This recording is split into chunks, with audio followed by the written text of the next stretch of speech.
เอาค่ะมาสงค่ะมาสงพี่น้องแต้วค่ะที่อยู่ในเมืองสิงห์ไทยเลยนะเมืองสิงห์ไทยเนี่ยเนาะในวันที่24เดือนที่8ปี2แห่งปลาย19ค่ะข่าวยาม9 โมงปลายในสิงห์ไทยเนี่ยเนาะคำนักก็มาพบมายากันเนี่ยเนาะทั้งข่าวใจหยัดหนุ่มเนี่ยเนาะมีข่าวยามโตตันเนี่ยเนาะก็มาลัดการบางการเมืองกันแท้งเนี่ยเนาะเพราะว่าการเมืองเขาคานั้นเนี่ยมันเป็นรองอย่าเต้ๆค่ะสองมาพี่น้องแต้วค่ะไปไหลเห็นหูการบ้านการเมืองกันเนี่ยก็ตั้งแต่เอาวันมันได้กว่าเนี่ยเนาะอันกันเรียบเห็นหูการบ้านการเมืองเฮาค้าเนี่ยเนาะเฮาค้าพอแต่คือตันพี่น้องกูเจ้าเคยเข้ากว่านั้นเนี่ยเนาะข่าวอันกันมาเห็นหูการบ้านการเมืองกว่าจำกันเนี่ยเนาะเอาค่ะคำนี้ก็ค่ะมาถ่อมด้วย ความบอกก่อนนะฮะเนาะว่าปอใครรักเรียนจู่เนี่ยเนาะอ๋อก็เนาะค่ะในพอเรียนจู่ก็มันเรียนรักแหลมเนี่ยเนาะกว่าตั้งหนึ่งลาดตั้งหนึ่งให้ไหนฮะเนาะอ๋อพอใครหูเรียนเด็กเรียนได้เนี่ยเนาะพอสอนเด็กสอนได้เนี่ยเนาะก็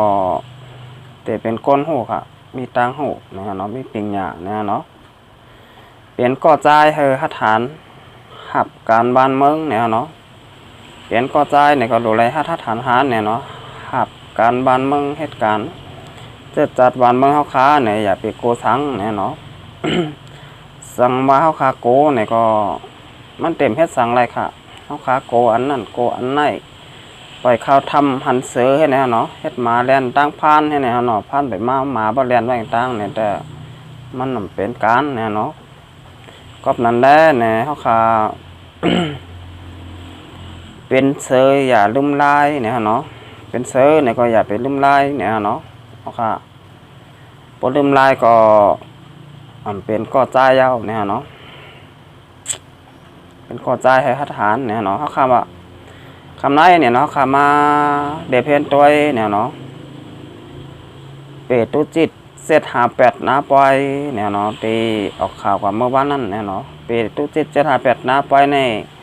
เป็นพายลูกตีหลายมาเนี่ยเนาะมวนตั้งเนี่ยเนาะเป็นอยู่จุ่มเดียวตั้งตับซึกจึงไตเนี่ยเนาะ RCSSSA เนี่ยเนาะของเสียขึ้นจึงไตเนี่ยเนาะวายเสียนั้นเนี่ยเนาะเมื่อปี2005ตับ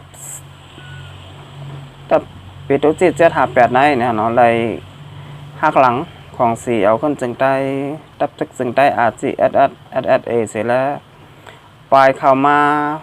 บางเคิงบันซึกมันเนี่ยเนาะตีเบียงลายขาเนี่ยเนาะยอมหับเปลี่ยนเป็นตุจิตเนี่ยเนาะฝ่ายเตอกุมกำของซึกมันเนี่ยเนาะเอาเนี่ยค่ะเป็นเสืออย่าลืมลายสั่งมาเขาลืมลายเนี่ยก็จางถูกมาครบไหลเนี่ยเนาะเป็นเสือก็มาครบไหลสุกควายต่อไหลเนี่ยเนาะก็มันมีลายเนี่ยค่ะผมมีลายกับควายต่อเล่นมาครบเล่นมาเห่าเล่นเนี่ยเนาะเป็นเสือละลายค่ะลายก็มีเขียวก็มีมันดีโกครั้งฮะก็นะค่ะเป็นเสือตีลืมลายกว่าเนี่ยเนาะลายก็มียาวเขียวก็มียาวเนี่ยเนาะก็นั่นแหละเนี่ยใครผักถึงพี่น้องแต้วคาเนี่ยเนาะก็นั่นตีไหวหูเกาหลีเนี่ยเนาะตีหูยาวเกาหลีเนี่ยเนาะสังวาพลายเนี่ยเนาะตีหักหลังต่อแผ่นดินจึงใต้เฮาคานั้นเนี่ยมันเต็มได้ดีเนี่ยเนาะมันนั่งคนสาเนี่ยเนาะคนสาเมื่อปานคนสามาอยู่ไว้ตีหัวเมืองเนี่ยเนาะมาเป้กินแหมตายดูลายพี่น้องเจ้าก็มึงสันดอยจึงแต้วคาตั้งนำตั้งหลายเนี่ยเนาะ ให้สั่งอะไรเป็นเจ้านั้นเนี่ยคนสาในมันเปลี่ยนลูกครึ่งเนี่ยเนาะครึ่งใต้ครึ่งเขเนี่ยเนาะครึ่งใต้ครึ่งเขทำใจเนี่ยมันหักมาตั้งใต้เนี่ยเนาะมันใจมันกว่าตั้งเขเนี่ยเนาะพอเมื่อปานนั้นเนี่ยเนาะเมื่อปานคนสาอะไรเป็น เจ้าคนสานั้นเนี่ยเนาะพอเขมีตั้งพิษก็เอาหาหลาย เจอมือเฮิรนเนี่ยเนาะเพื่อแต้วขามีดังพิษซ้ำเอาตายเนี่ยเนาะกับในแลคนที่มาอยู่ในแผ่นดินจึงใต้ในเนี่ยเนาะสังบามาหักหลังแผ่นดินจึงใต้เฮ็ดดีเนื้อแผ่นดินจึงใต้เอาขานั้นเนี่ยมันเป็น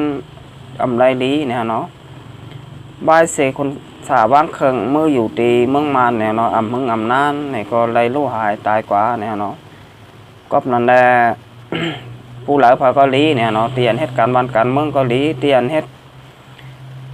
การศึกอยู่เกาหลีเนี่ยเนาะอย่าไปคิดตาเตะหักหลังแผ่นดินจึงใต้เนี่ยเนาะ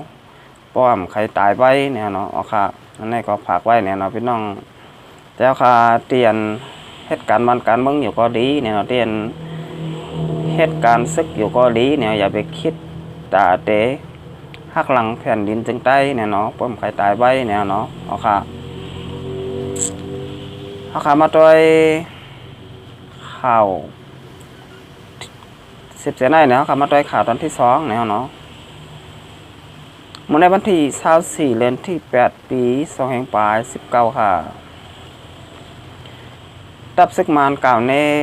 ซึกเทียนเอเป็นซุ้มก่อการให้อันหมึกมาเนี่ยเนาะอันหมึกมาเมื่อวันที่23 เดือนที่ 8 ปี2519ไผ่ตับซึกมานลาดว่าลองเฮ็ดลองสร้างซึกเทียนปุตยือป้าเสียม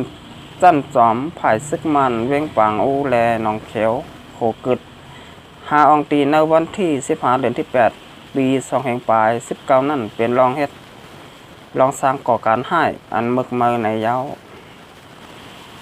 แกมหัวเป่าห้องการผายปุนเผาตับซึกมันจอมหานทุนหงีลาดกว่าเนื้อปังซับแรง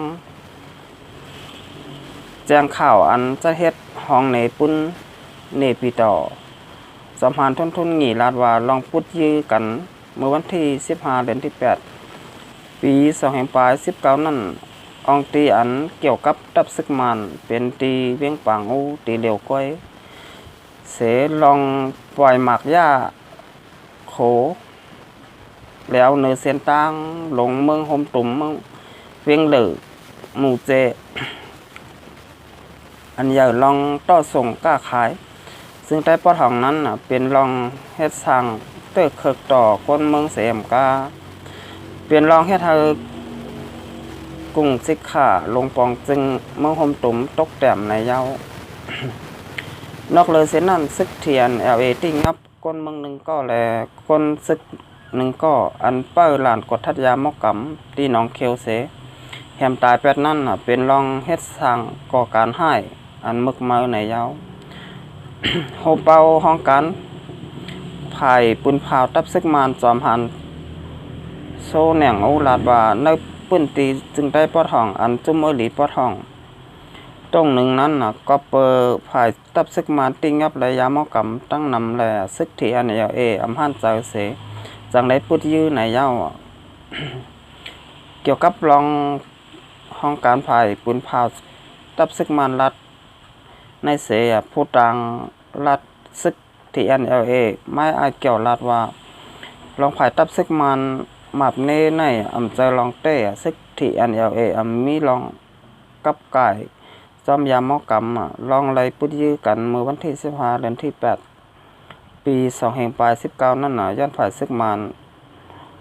เปิดนาซึกจูในปุ่นตีที่ติ๊กๆแล้วจังไรตุ้มตับพุทธยื้อวันไหนเนี่ยเนาะ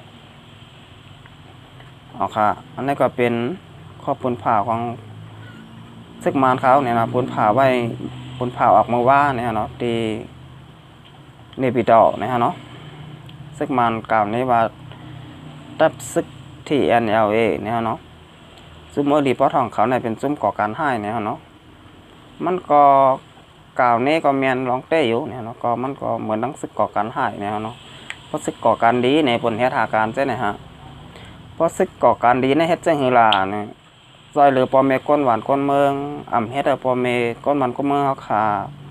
ไรตุกข้าอย่าผุดกินเจอเหมือนหนังกูวันไหนเนี่ยฮะเนาะ